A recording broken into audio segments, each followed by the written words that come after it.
Ladies and gentlemen, we've all been having a wonderful afternoon and evening, so far as I can see, but our enjoyment level is just about to go up a notch because the moment you've all been waiting for has arrived. It's time for the wedding speeches, and so without further ado, I'm going to introduce and hand over to Patrick Saintas, the father of the bride.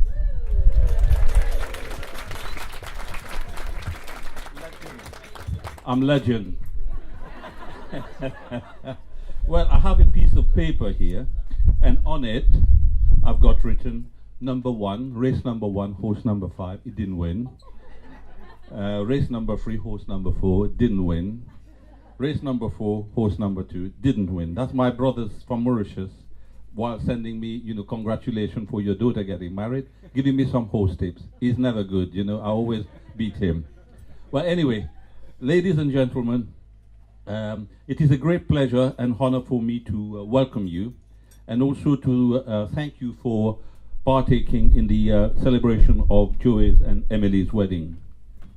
First of all, I'd like to express my heartfelt thanks to my brothers and sisters who are in Mauritius and unable to be with us today, as well as my aunt and uncle, Marcel and Sylvie Studer, who are in France, and also they were not able to be with us today, but they have supported me. Oh God, I've just lost my line. This is brilliant. I thought you were following. Yeah. Oh, this is good. However, Jackie and I are so pleased that my sister Geneviève, I will get her to stand up. Nah, she won't. My sister Geneviève and her family have traveled all the way from Germany to be here today. And also a special mention to my best friend Uday Gachidar, so you better stand up, Uday, and his family, who have made it from the furthest, I think. They made it from Mauritius and here to here. And then I will now break into a little bit of French. J'ai aussi le plaisir de souhaiter la bienvenue à Florian, le fils de Christian Banet. Mets-toi debout, Florian. Et Christian est le parrain d'Emilie, mais il ne peut pas être avec nous aujourd'hui parce qu'il est otherwise taken up in Nice. Apologies for those people that lost their life in Nice. Et aussi sa maman, bienvenue, Françoise Vertier. Elle est toujours, je lui ai dit, tu es mon invité aujourd'hui. Elle me dit, non, je viens avec mon appareil. Elle me dit, and she also told me, what I meant is, I asked her, I said, you're going to be my guest today. And she said, no, I'm coming with my photographs. She said, with my cameras. And I said, well, what about, just being a guest? She said, no, she said, even the wedding of my son, I will be taking pictures. Yeah, I would like also to have a special mention to for my late mom and dad, Marie-Thérèse and Harry Saintas, who would have been proud in seeing their granddaughter getting married today. And had it been possible, my mom would have been so busy designing and sewing the wedding dress, I can tell you that, as well as the bridesmaid's dress. And the only problem, she leaves everything to the last minute. So at 4 o'clock, 5 o'clock this morning, my God, the bridesmaid will still be waiting for their dresses. Yeah. Anyway, it seems that the Mauritian connection is continuing. It has come to my notice that whilst talking to Pete, Joey's dad's brother, Paul, is here, and Paul tells me that on the eventful stag day that we had, that the de la Nougerède ancestry emanates from France, but had also some immigrated to Mauritius, as well as India, and that Peter was born in Calcutta, and so was my best friend born in Calcutta too. So there's a connection there. And also they are related, I don't know, I think they were talking earlier.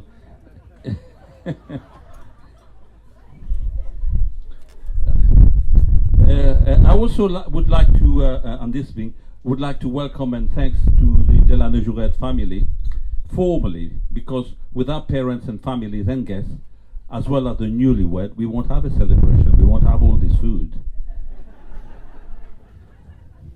Wow, what can I say about my daughter? Gosh, I lost it yesterday. I did type it, but this morning when I went and the chap at the hotel said to me, I don't have a printer. I said, oh God, what am I going to do? So he said, no, you have to write it all by hand. When I went to write it all by hand, I realized that I hadn't saved the bit that I wrote about Emilie. So I can tell you what I've written down now. So what came to my head says, whoa, my daughter's being prized away from me. And also, first and foremost, her mum, Jackie, her sister, Eleanor, and I are so proud of you, Em. You overcame the dreaded C and has really achieved a lot so far in terms of your life and your studies. Even trying to outdo the dad, I mean, that is bad news, man. I studied to master's level, but the daughter doing a PhD. And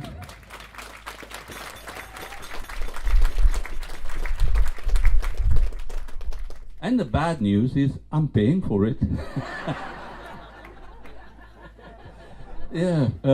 Anyway, you look so lovely today, and your hair is amazing.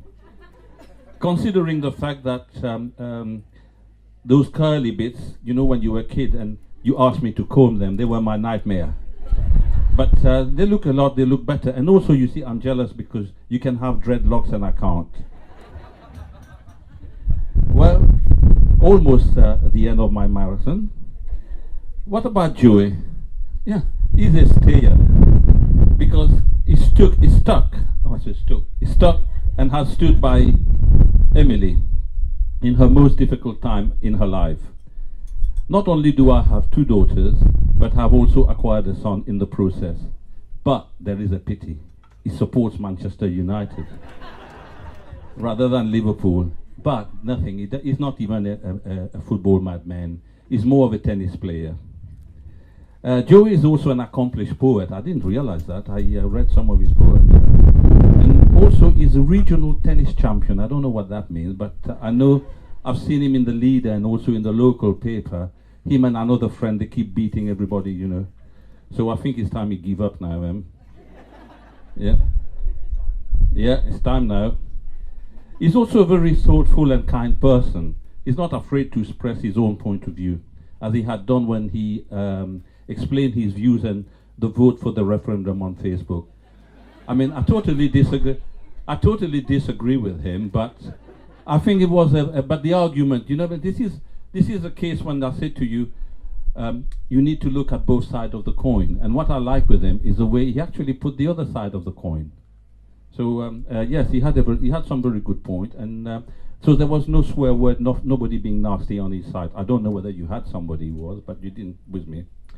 Now, I remember the day he came to see me to ask for Emilie's hand in marriage. What he didn't know, Emilie had already told me that Joe is coming. You know, I made this up. I made this up. So we know that 5 years in advance, you know. So I sat there and there was a football match on TV. And you know what happened with football and Patrick? Even my friend would ring. You ask a lot of my friends, they say, don't ring Patrick when there's a football game on. He won't answer the phone.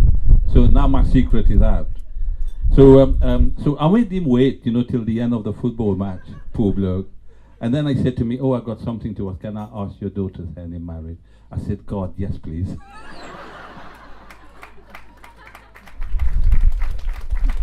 Well, this is the end of my speech because my daughter is timing me. She said, Dad, if it's more than 5 minutes, I will stop you.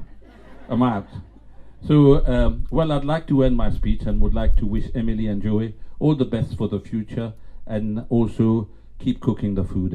Thank you very much. Well done, everybody.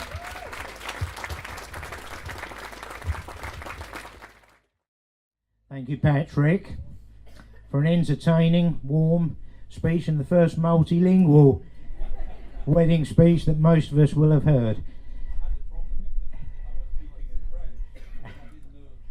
There are at least 3 excellent French speakers on the table in the corner there who will have understood you as well. Ladies and gentlemen, the next speaker is someone most of you know very well, but not many as well as I do. A local young businessman, Seaford tennis prodigy, and as Patrick has already said, renowned poet, at least in family circles, and a prolific Facebook expert. Please welcome the bridegroom, Joseph de la Nougerède. Hello. Thanks, Dad, for that. And thank you, Patrick, for those warm and very interesting words. Now, there may be a few people out there looking at my French surname and wondering if I'm going to offer up my own translation like Patrick did. And I did consider this, but then I remembered that I learned to speak French watching Only Fools and Horses. So, apologies to the French guys. And I want to start off by paying tribute to Patrick, father of the bride, the man we just heard from. I don't know Patrick's full story, but I know he came to this country a long time ago with very little, as far as I understand, and has achieved a great deal. Multiple degrees and diplomas, leading to a fantastic career. But I think his most impressive achievement is his family. And I know that Emilie draws inspiration from Patrick on a daily basis, and I couldn't be more delighted to be his son-in-law.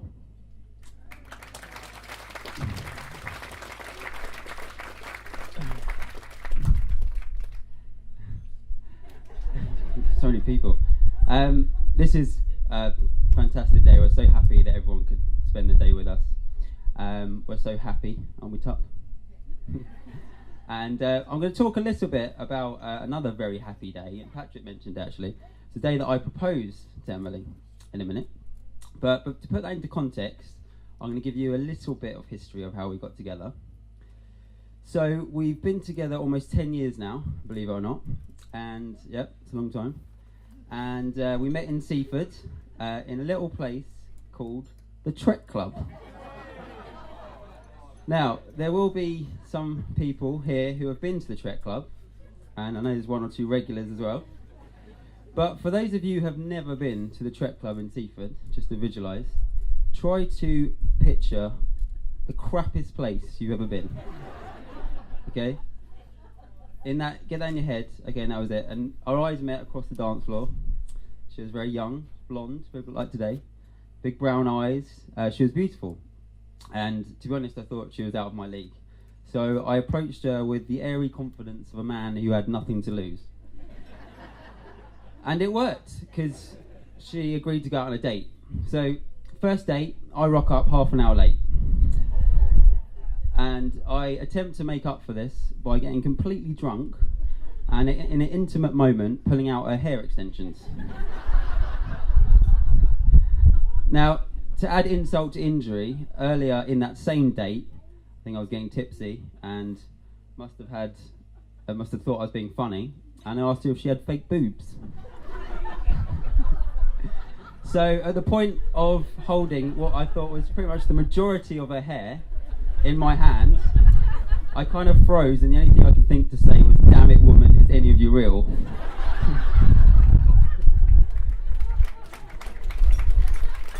Now, obviously that could have ended things there and then, and none of us would be here now.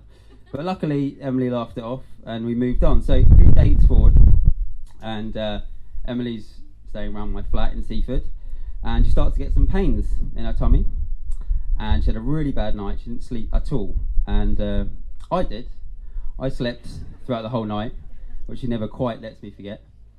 But I woke up and Emilie was like doubled up in pain. She was in some serious pain. So I took her home to Mum and Dad, went off to work, and I was phoning throughout the day. I couldn't get through, and eventually I got a call from Emilie, and she was from Brighton Hospital. And I was like, oh God, what's happened? She said, well, they've had to operate on me. And I was like, oh my God. She said, yeah, they thought I burst my appendix. I said, right. And she said, but I didn't. And I was like, oh, okay, that's good. She said, no, not good. They found something, and it was a lump. And as many people know, in this room, as Patrick mentioned. It was cancer. And not to get too graphic, but what happened is a tumour had formed over how many weeks, months, years. And in that night, it was actually got to the size of an orange, believe it or not. And in that night, it twisted on itself. And that was the pain she felt, which I slept through. And so it's clear to Emilie at that time that her life was going to take a right turn. And she was going to have to come out of university and spend what ended up being years in and out of hospital. And it was around that time she approached me and sort of said, look, we haven't been together too long, it's a few weeks. I totally understand if you want to walk away. I think the word she used was, you didn't sign up for this. And looking back on that was a very reasonable and brave thing to say. But at the time, I was quite put out by it, to be honest, and I couldn't quite understand where she was coming from. And the reason was because in the weeks and months I got to know Emilie, I'd completely fallen in love. And I found someone who not only had the big things going for her, she was beautiful, she was high achieving, intelligent, but she was also hilariously funny. She used to make me laugh, well, she still does. More than anyone. She was my best friend already, only a few weeks.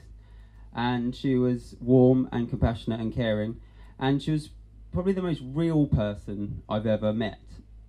And what I mean by that is she's not trying to be anyone else. She's not trying to be fake, or she's not trying to be like me, or trying to be cool or aloof. She's just Emilie, and she's just herself. And I completely fell for it straight away. And I said to her, look, I'm not going anywhere, love. Because I loved her. And I loved her when, not long after that, she had to have major stomach surgery. And I loved her when she had chemotherapy and her beautiful curly hair fell out. And I loved her when she started to get better, but in her wisdom thought it might be wise to run a triathlon while still having chemotherapy, which to everyone's amazement she completed.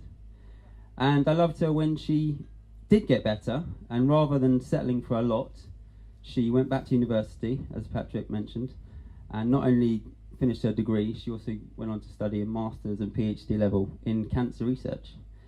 So I loved her then, and I love her now, and that's why I'm pretty confident I will love her forever. I'm not done yet. Oh, still waiting. Okay, so getting back to everything I've just said, I hope you can appreciate the importance that I put on getting the proposal right. And I know Emilie had a habit of mentioning to me proposals that she heard about that she wasn't happy with, and explained to me if I did it like that, there would be trouble.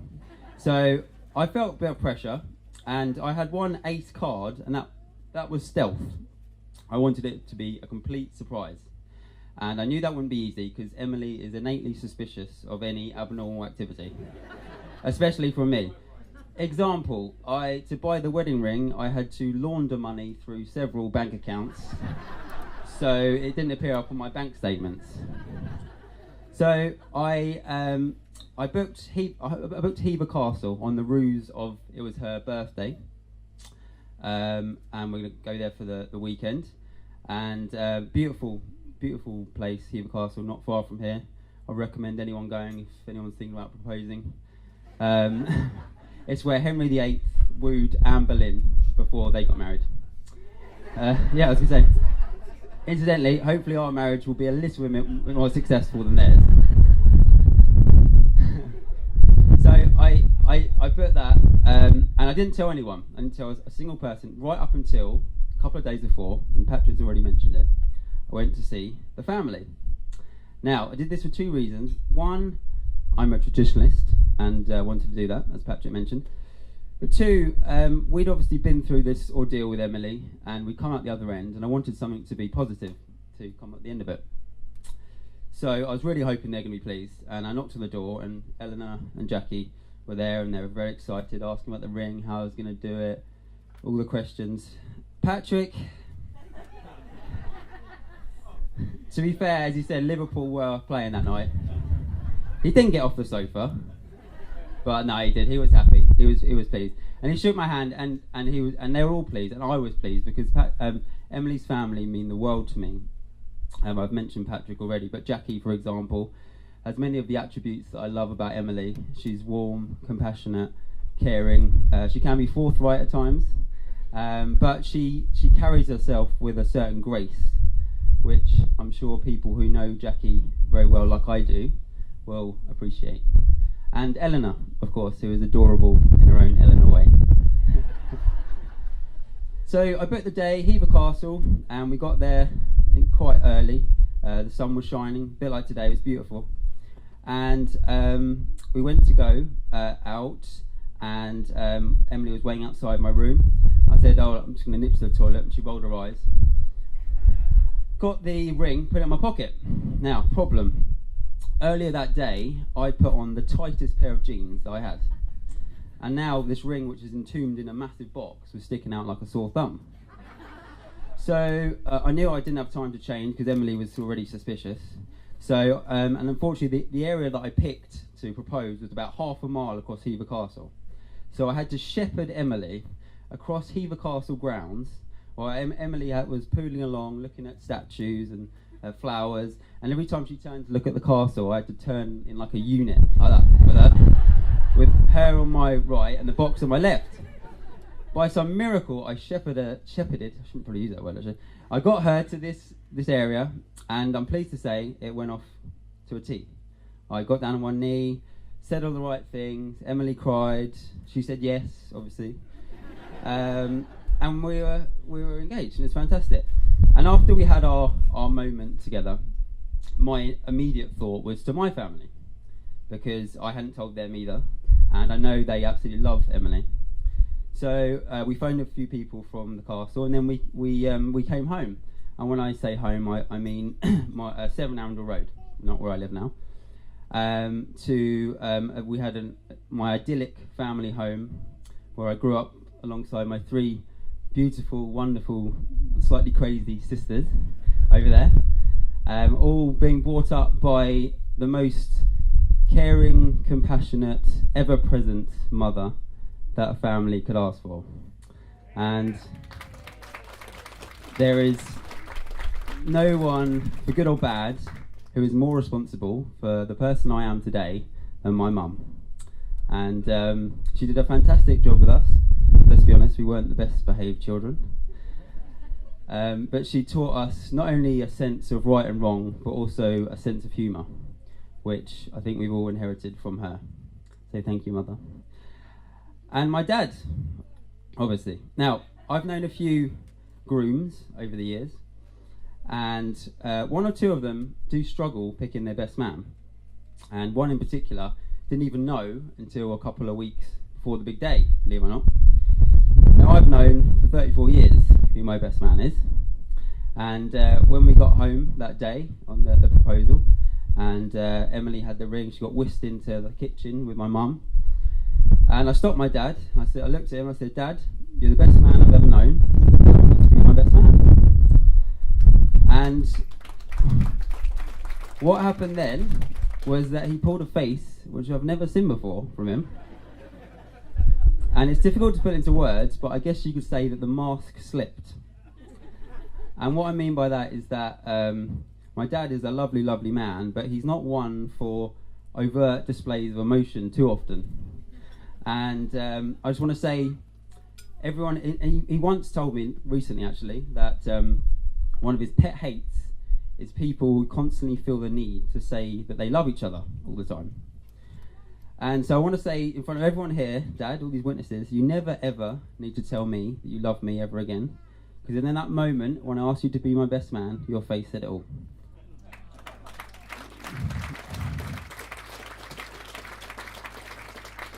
So that was it. I'm almost done. We were in the space of a few hours. We were engaged. I appointed my best man, and it just took a few years, a lot of money and help, and here we are today. And the truth is, I could not be more happy because I've always wanted to get married. I've got very strong role models for marriage in my family. Obviously, my mum and dad, their marriage is the cornerstone of our family. But there's another marriage in my family which was very dear to me, and between two people who sadly can't be here today because they died a long time ago, and that was my granny and granddad on my mum's side. Now, unfortunately, they never met Emilie, which is sad because they would have loved her. But my gran, bless her, at the end, she had severe Alzheimer's, and she didn't really know who she was at the end. She didn't really know who anyone was, apart from my granddad, because he would go and visit her every single day and sit by her bedside for hours and hours and hours. And when she died on her funeral, he was distraught, and he was such a jovial chap, and he was distraught. He didn't say much, and he just wrote her a little note and put it on her coffin. And I'll never remember it. I'll always remember it. It had 4 words written on, and he written in capitals, and he put, "Our love is forever." I'll never forget that. And you know what? He absolutely meant it, because a few days later, despite being as fit as a fiddle himself, he died. Because he simply could not go on without her. Now, I don't know what you guys think, but that is true love and devotion. And I remember at the time thinking, I wonder if I will ever find anyone in my life who is worth unconditionally devoting everything to, like he did with her. And I just want to say, Grandad, if you're up there listening to me right now, you'll be very pleased to know that I found her. Thank you.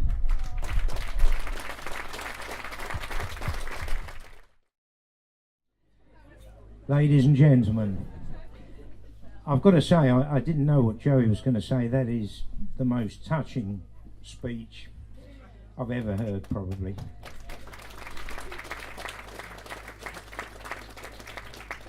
Fantastic. Very difficult for anybody to follow that, but one or two people have to.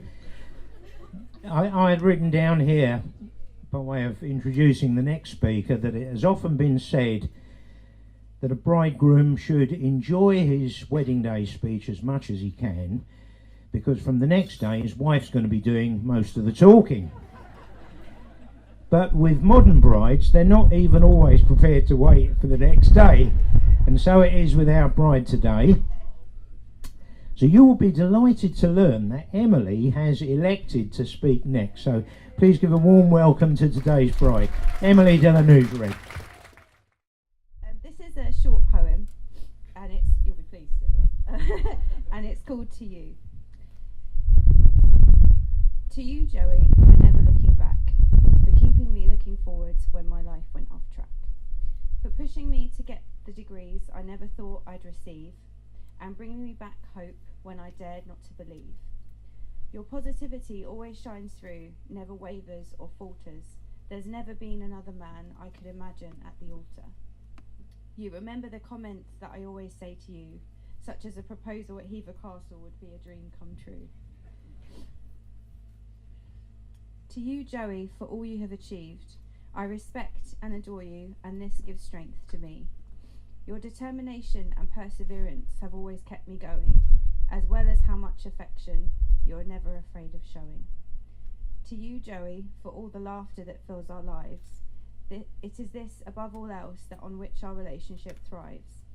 Thank you for who you are and who you continue to be, compassionate, understanding, and always beautiful to me. Finally, to you all, on a day at times I never thought I'd see, I'm standing here today because of the strength you brought to me. We've been through so much, but we've come such a long way. So celebrate, and thank you to all for being here on our wedding day. Ladies and gentlemen, 2 fantastic speeches from the bride and groom, which it will be very hard for me to say anything to follow what they've said. But anyway, we finally come to the best man's speech, and I'm sure that many of you will be relieved to know this is the last of today's formal speeches, and after that we can get on partying. I'll try not to make it too long, although I did find out earlier that table over there have pinned a £10 note to the middle of the table and are running a book on how long the total speeches are going to be. So I was tempted to strike a deal with my eldest daughter, who had predicted 70 minutes for the whole proceedings, but perhaps that will be taking those too far. Anyway, so how can I introduce the best man? Well, most of you will have realised perhaps by now that I am Joey's best man. And in fact, some of the things I was going to say have been made redundant by the speech that he's made. But, you know, many of you will be wondering, why did he choose this older guy to be his best man? Well, he's answered some of that in a very touching manner. And I have to say, if you are surprised that he asked me to be his best man, in no way are you as surprised as I was when he asked me. Surprised, staggered would be more to the point, if you'll excuse the pun. Staggered, stagged, you get that? Well, never mind anyway. But staggered, delighted and humbly proud. So in a few moments I'll try to recall a few stories about my son. Oh God, what do you mean? But first though, it is the best man's privilege to be allowed to make a couple of comments about today's wedding party. And I'd like to begin by thanking Patrick and Jackie, the bride's parents, on behalf of Joey and Emilie, and also on behalf of us all, for making this wonderful celebration today possible. Thank you so much.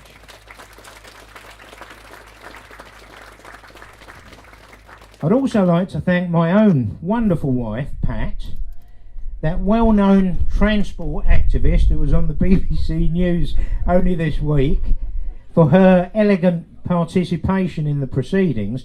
And so what I would like is, if you could raise your glasses, I'd like to propose a toast to those three parents of the bride and groom: Patrick, Jackie and my wife Patricia. Cheers.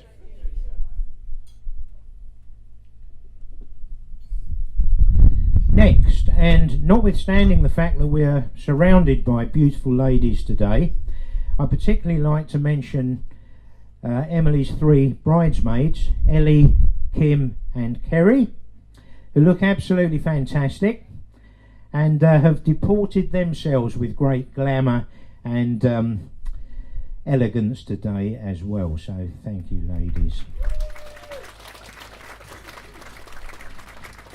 And I'd also like to mention Joey's friends, Yanis, Matthew and Richard, who have acted as ushers today and look pretty good as well, guys. And by the way, thank you for turning up sober today, guys, you know, bearing in mind the stag do of not so long ago. Joey and Emilie have asked me publicly to express their sincere thanks to the bridesmaids and ushers for agreeing to carry out those roles today, and for thereby contributing to the glamour and to the organisation of the proceedings. Next, before I get to say too much about Joey, which will come, it is my wonderful pleasure to be able to say a few words about Emilie. Very few best men can safely profess their love for the bride. But now that Emilie is officially my daughter-in-law, I can tell you that my beloved wife Pat and I have loved Emilie dearly for many years. Joey and Emilie met about 10 years ago, as he's told you all, and it wasn't long after that we began to hope that she would be the one. And today, thanks to the grace of God, that has come to pass, and they have been joined together in the sacrament of holy matrimony. You will all agree with me that Emilie looks absolutely stunning today, but even more importantly, and some of these words have been used by the other speakers already, she, and I didn't know they were going to use the same words, she is warm, friendly, humorous, compassionate, and she's highly intelligent, although that PhD is still just a few months away. But I think my son is a lucky man to be her husband.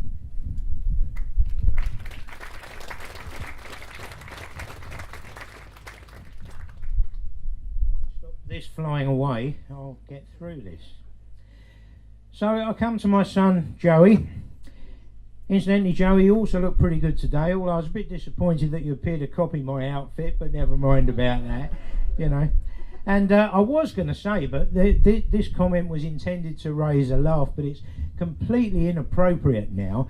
I was going to say that I always knew his speech would be a hard act to follow, and I was right, because I could hardly follow a word of it. But in fact, it's completely the opposite. His speech was fantastic, and it is a very hard act to follow.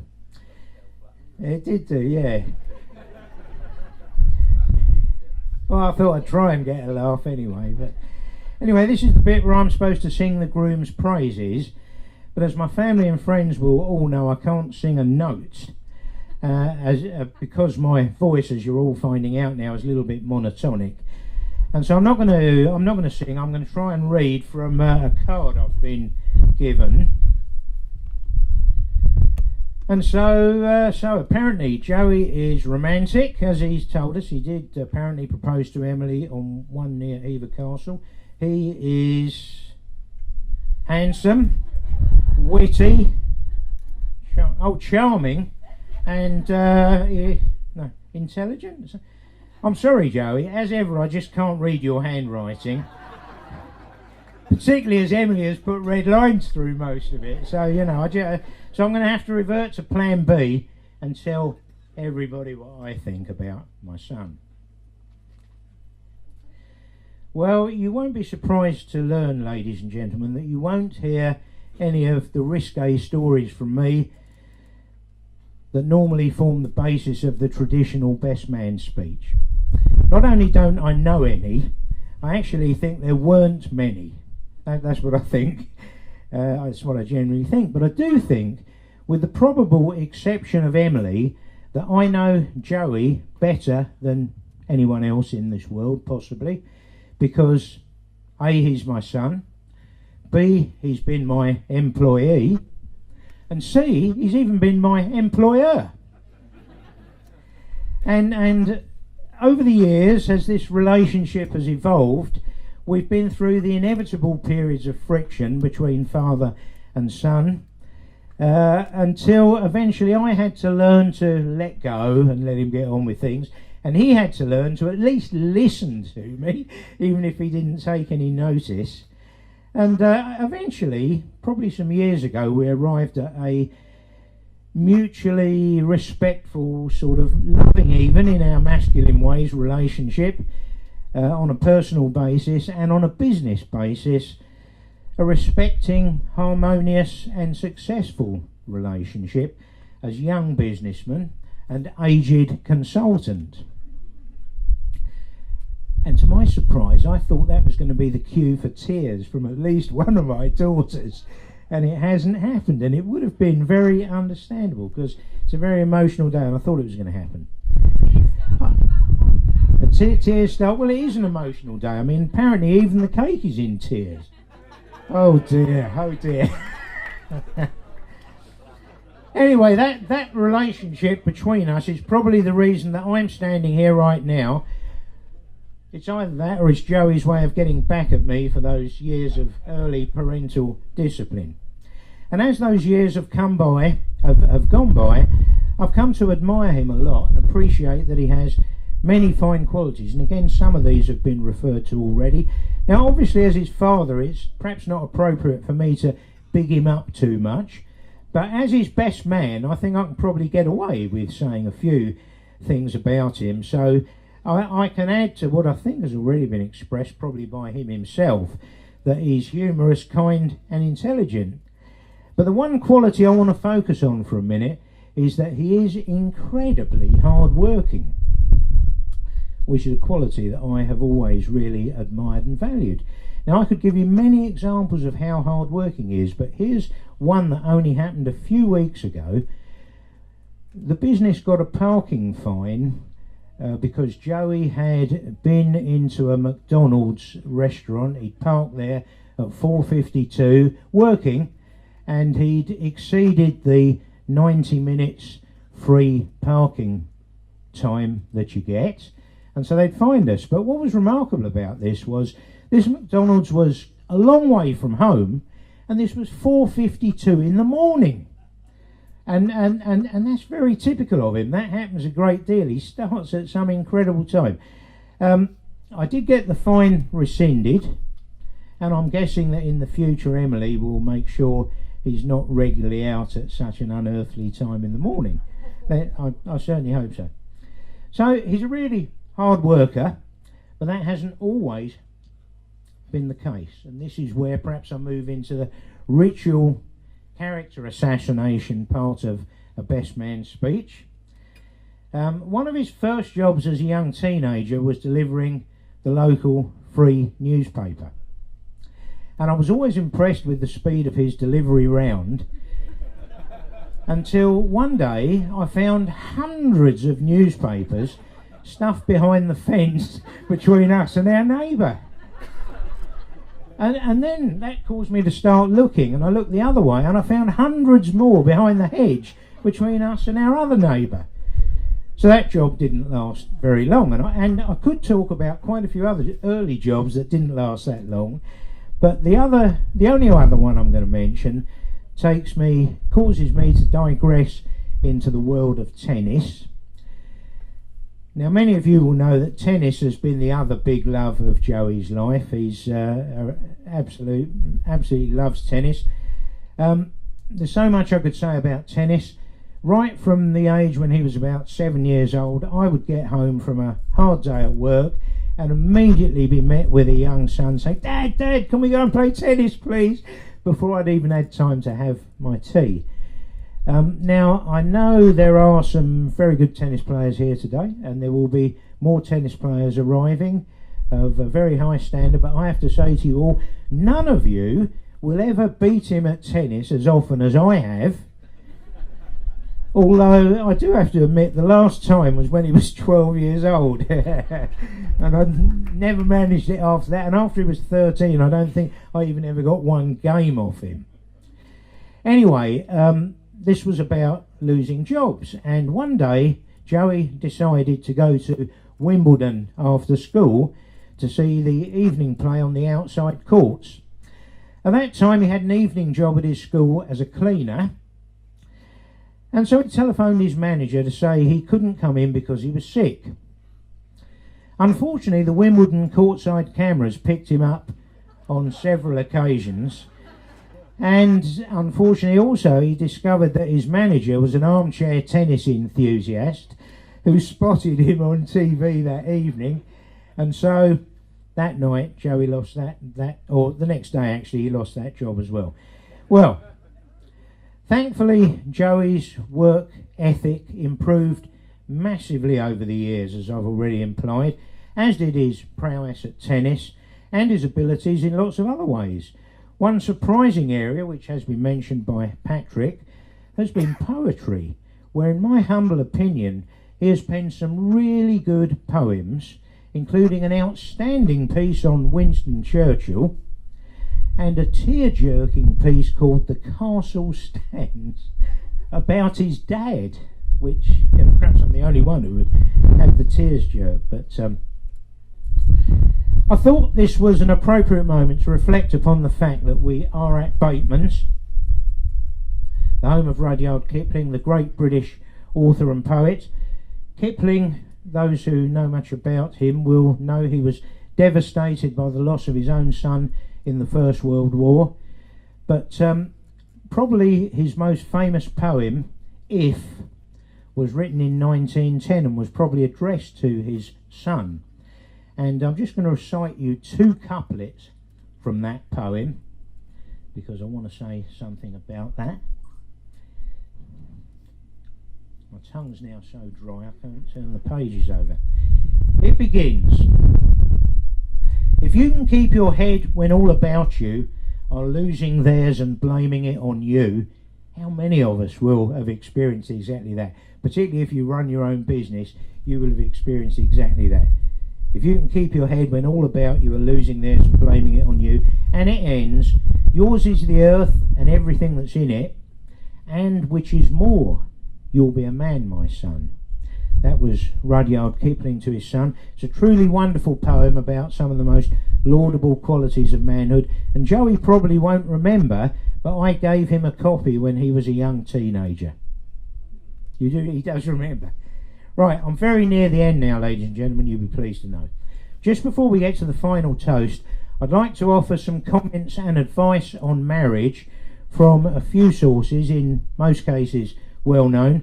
Firstly, Winston Churchill, whom, as I've already implied, Joey holds in high regard.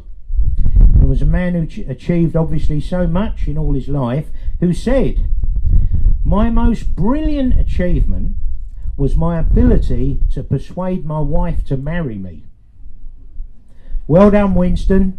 Well done, Joey.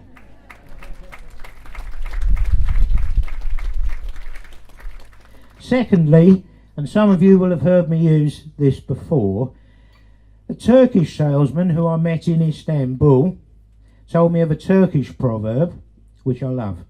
Happy wife, happy life. It rhymes in English. I don't know whether it rhymes in Turkish, but it's so true. And it leads me into the third quotation I wanted to give you, which was from Lyndon Bird Johnson. Joey needs to take this on board, I'm sure he will. Lyndon Bird Johnson, or LBJ, the American president that the older ones of us will remember, who said, "I have learned that two things are necessary to keep your wife happy in life. First, let her think she's having her own way. And secondly, let her have her own way."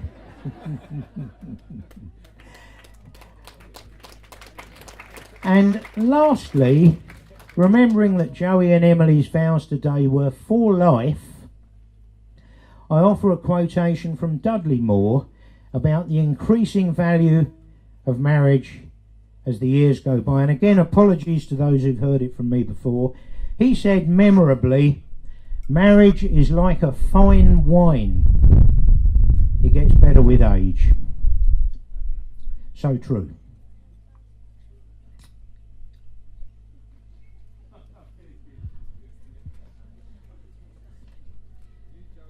And so, finally, ladies and gentlemen, this is it. I've already emphasised what a wonderful young lady Emilie is. And you'll have probably also got the message by now that I also think quite a lot of the young man who asked me to be his best man today. They are very different to each other, and they are absolutely right for each other. And I am sure you will join with me in wishing them a lifetime of happiness and good health together. So, if you can stand and raise your glasses with me, I'd like to propose one more toast to Mr. and Mrs. de la Nougerède, Emilie and Joey.